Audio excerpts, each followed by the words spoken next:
good one. Hi, welcome to my new show, Poverty Kitchen. Tonight on the show we'll be doing a spin on an old Italian classic, spaghetti and meatballs, but with a poverty twist, just like Mama used to make.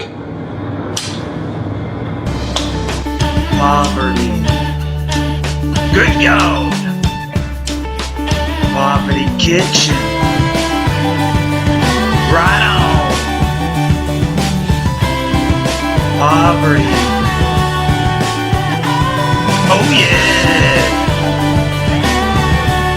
Poverty Kitchen. Taste the poverty.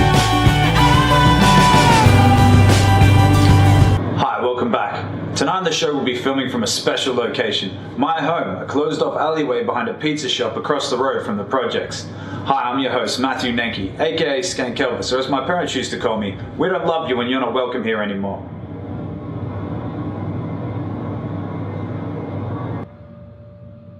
Do we stop filming now, or...? Oh, that's better. Tonight on the show we'll be cooking canned spaghetti and spam bowls, just like I used to make growing up in Housing Commission as a young lad. As you can see, I've come a long way since then. Dude, I'm not getting that. First up, what you're going to need is your cheapest no-name brand of canned spaghetti. Also, a tin bucket of your cheapest canned ham. Alright, so first step, you're going to want to pour the canned spaghetti into the pan, like so. That looks like some sweet dead worms and blood vomit. That's how you know you got the right canned spaghetti.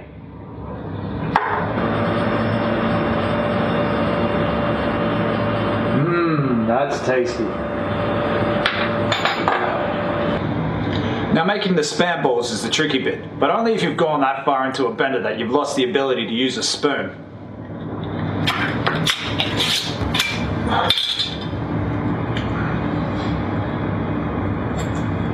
Alright, what you're going to do is use the spoon to scoop close to even shaped balls out of the canned ham and drop them in the pan with spaghetti. Make sure they're about the size of a full-grown man's testicles, just so they're the perfect size to stab with a fork and put in your mouth. Try stir the dead worms and blood vomit deep into the man testicles to try and fuse the flavors together. That's sexy.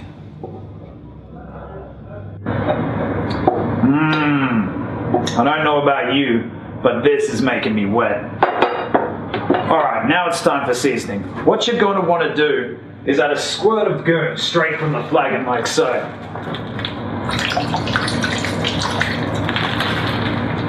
Next up, a dash of your favorite beer.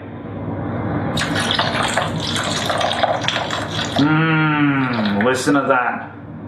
This is for that hungover morning spew aftertaste that's going to taste so amazing in this meal.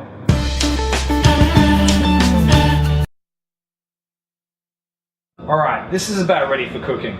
What you're going to want to do is put this on a low heat and simmer for about 1 blumpkin. Here's a handy tip. Try keep a nice clean kitchen, because hygiene is the most important thing in cooking.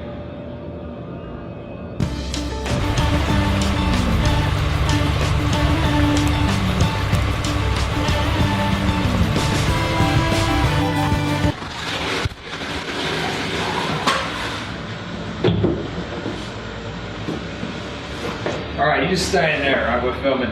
Yeah, sure.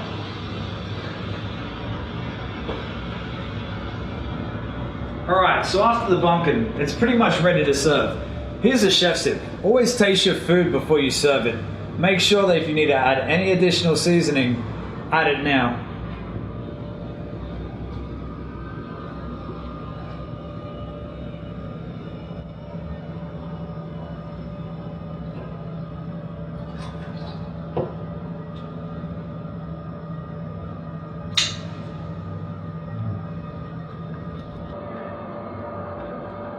Alright, so it's time to plate up. What you're going to need is one of your finest Tupperware containers.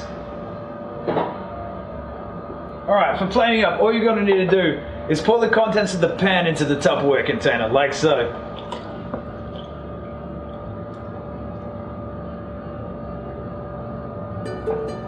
Alright, so there you have it. As beautiful as a sunbeam reflecting off the water over the sunset of the Pacific Ocean, viewed from the white sands of a western beach, the point where society ends and the ocean begins.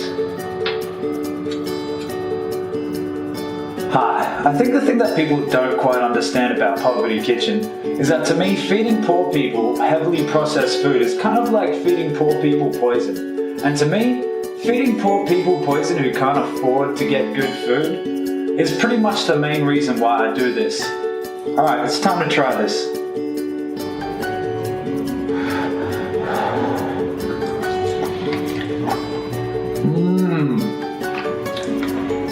Nice. Now that's the taste of poverty.